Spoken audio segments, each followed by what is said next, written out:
जय हिंद साथियों, स्वागत है आपका ज्ञान अंडरस्टैंडिंग शो में। तो दोस्तों, आज की इस वीडियो में हम बात करने वाले हैं भारतीय वायुसेना के लाइट कॉम्बैट एयरक्राफ्ट तेजस विमान के बारे में।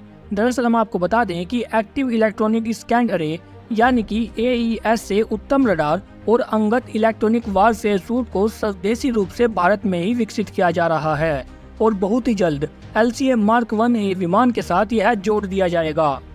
और साथ ही हम आपको बता दें कि जो ये उत्तम रडार है ना, ये एक साथ 50 टारगेट को ट्रैक करने में सक्षम है। और वहीं अगर दूसरी तरफ बात करें तो उत्तम रडार अभी भारतीय वायुसेना में यूज होने वाले इजरायली रडार को रिप्लेस करेगा।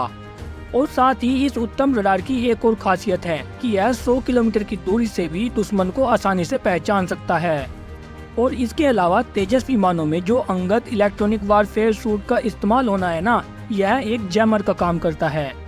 लेकिन दोस्तों, अगर आप हमारे चैनल पर नए हैं तो प्लीज चैनल को जरूर सब्सक्राइब करें और साथ ही बेल आइकन को भी दबा दें। तो चलिए शुरू करते हैं। दरअसल भारतीय वायुसेना ने जिन 83 LCA Mark 1A लड़ाकू विमानों का ऑर्डर दिया है ना, उनमें से 41 तेजस विमान से लेकर 83वें विमानों में उत्तम और अंगत का इस्तेमाल किया जाएगा। हालांकि पहले के 40 तेजस फाइटर जेट में इजराइल के ELTA 2052 रडार का उपयोग किया जा रहा है और भारत का स्वदेशी उत्तम रडार इजराइल के रडार को रिप्लेस कर देगा। हालांकि अगर बात करें तो इंडियन एयरफोर्स 83 LCA Mark 1 के अलावा 97 और विमानों का ऑर्डर देने जा रही है और इन विमानों को हिंदुस्तान एरोनॉटिक्स लिमिटेड यानी कि हाल बना रहा है और इनमें से अब तक 31 विमान भारतीय सेना को मिल चुके हैं।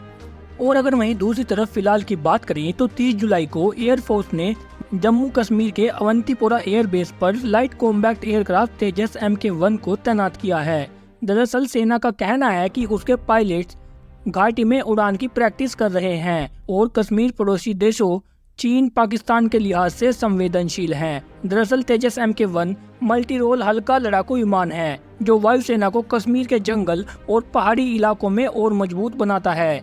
हालांकि भारतीय वायुसेना के पास मौजूदा वक्त में 31 तेजस विमान हैं और सेना जम्मू कश्मीर और लद्दाख में अपने विमानों को पहले भी ले जाती रही है ताकि उन्हें हिमालय की घाटियों में उड़ान भरने का एक्सपीरियंस मिलता रहे। दरअसल इस समय भारतीय वायुसेना के बेड़े में जो टॉप फाइटर जेट है ना, उनमें Sukhoi Su-30 MKI, Rafale, Miraj, MiG-29 और तेजस का नाम शामिल है। दरअसल तेजस अपनी इन खूबियों की वजह से बाकी के चारों फाइटर जेट से अलग है और इसको खास बनाता है। पहला, इस विमान के 50% कल पुर्जे यानी कि मशीनरी भारत में ही तैयार हुई है। दूसरा, इसमें इजराइल के ELM 2052 रडार को लगाया गया है और इससे यह एक साथ 10 लक्ष्यों को ट्रैक कर उन पर निशाना साधने में सक्षम है। तीसरा, यह बेहद कम जगह यानी कि 460 मीटर के रनवे पर टेक ऑफ करने की क्षमता रखता है। चौथा, यह fighter jet Sukhoi, Rafale, Mirage और मिग से हल्का है और इसका वजन कुल 6500 किलोग्राम है। लेकिन वहीं दूसरी तरफ, क्या आपने कभी सोचा है कि आखिरकार एयरफोर्स को तेजस विमान की जरूरत क्यों पड़ी? अगर नहीं तो चलिए हम आपको बताते हैं। दरअसल पिछले 5 दशकों में 400 से ज्यादा MiG-21 विमानों के क्रैश होने की वजह से भारत सरकार इसे रिप्लेस करना चाह रही थी और तेजस इसी MiG-21 की जगह लेने में कामयाब हुआ है।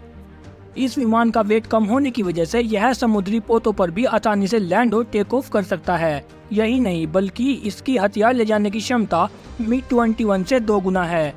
और वहीं दूसरी तरफ तेजस विमान की रफ्तार 2205 किलोमीटर प्रति घंटा है, जो कि राफेल से 300 किलोमीटर प्रति घंटा ज्यादा है। तो इन्हीं कारण की वजह से भारतीय वायुसेना को तेजस विमान की जरूरत पड़ी।